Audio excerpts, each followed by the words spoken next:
La résurgence des disques vinyles ces dernières années lui présage de beaux jours. Les analystes des marchés lui prédisent une valeur mondiale de 3,4 milliards de dollars d'ici à 2032. Un chiffre sans surprise pour James Rugami, propriétaire d'un magasin de vinyle à Nairobi.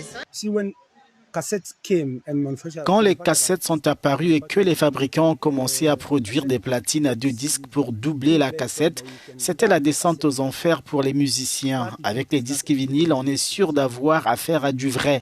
C'est pourquoi j'ai décidé de m'en tenir là. Je n'ai pas opté pour les cassettes, encore moins pour les CD, et je suis resté dans le vinyle.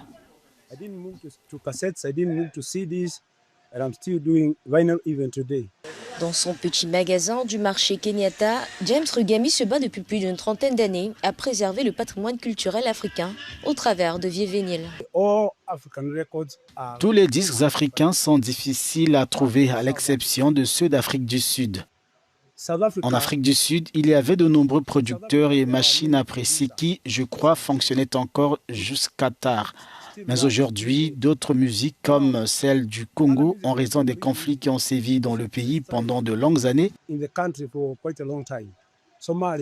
comme en Somalie, en Éthiopie, et dans l'instabilité, transporter des disques d'un endroit à l'autre est devenu un fardeau supplémentaire. Ils sont donc jetés. Rugami, qui s'accroche au vinyle, reproche à la jeune génération son manque d'intérêt pour la musique africaine traditionnelle, ceci encouragé par de nouveaux modes d'écoute.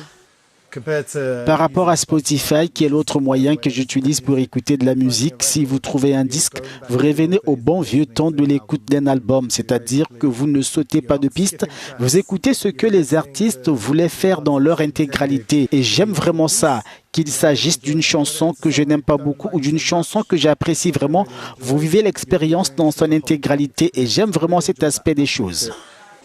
Selon une étude réalisée par Research on Market, l'un des plus grands magasins d'études de marché au monde, le marché mondial des disques vinyles a atteint 1,8 milliard de dollars en 2023.